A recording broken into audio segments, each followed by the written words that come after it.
Next year, the Alabama Shakespeare Festival will celebrate 30 years in Montgomery. It opened in December of 1985 with a star-studded event with national political figures and stars like Tony Randall and Olivia de Havilland in attendance.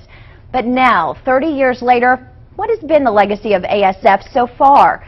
And can it sustain itself for 30 more years? Well, tonight in an Alabama News Network Extra, we go inside Shakespeare to find out.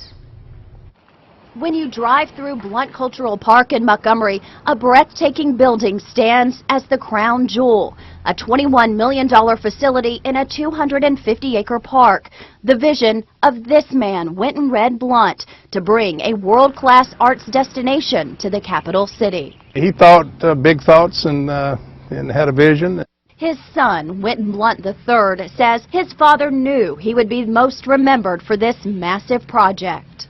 It gave a real purpose to his last 15 years. He built it, Red built it, and they came. They just did a really nice job designing a place that presented itself well. Now it takes a team of about 150 employees to make the plays and musicals come to life for the audience. It starts with a grueling process of picking a list of productions every year. That's one of the hardest parts of the job for artistic director Jeffrey Sherman. You can't please all the people all the time. You can please some of the people some of the time, I've discovered. And so what I try to do is to produce a season that will have something in it for most people. Next, he picks set, lighting and sound designers, a director, and costume designers. There are a dozen full-time workers in the costume department, which often plays a vital role before the actors even hit the stage. The actors may come in and maybe they're still kind of developing their character and their role, and they'll often come in and put on a costume and go, okay, now I know who he is. Building the sets can sometimes take a month or more to construct. We're a repertory theater, which means that we can have more than one show on stage during the course of a weekend, so we have to construct things to be able to kind of come apart quickly and roll away and then go back. On the day we visited, the actors were preparing for Timon of Athens, which will complete the Shakespearean works for ASF.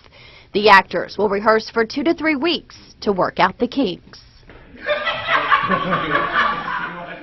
Artistic director Jeffrey Sherman casts most of the actors in New York, and ASF has a stellar reputation among stage performers. It's in this beautiful park. That's the first thing you see is it's kind of, I've worked at Stratford-upon-Avon, and it kind of has that sort of sense of being, you know, in a little Stratford-upon-Avon of its own. Identify yourself! And many actors want to come to Montgomery because of the personal attention they get honing their craft.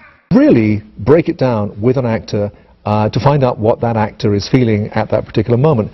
And they don't always get that on Broadway or the West End or wherever it is they've been working. They go back to New York and they say, it's a great place. Michael Vigilant is ASF's chief operating officer.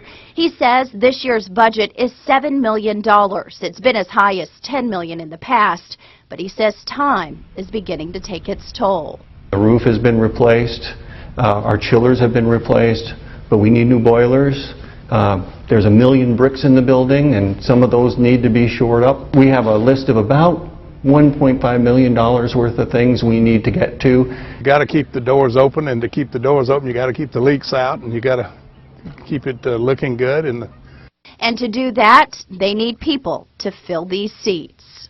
I can't bang that drum loudly enough that they are seeing the most extraordinary actors in hopefully the most extraordinary productions, and that they're getting it here on their home turf. Shame on us, shame on all of us if we don't keep this theater alive and vibrant. This crown jewel will continue to try and dazzle audiences for years to come by bringing live theater and high-caliber performances to people across Alabama. Go to New York and spend thousands of dollars and not see plays any better than you see right here. We hope to get more people sitting in our seats, more people making gifts to the theater, because this place is too important not to support. And on another note, we asked Blunt what he would like to see in the park, which also houses the Montgomery Museum of Fine Arts. And he said he'd like to one day see another arts venue like a dance theater be built there. Now, there are several other productions going on right now in addition to Timon of Athens, including Romeo and Juliet.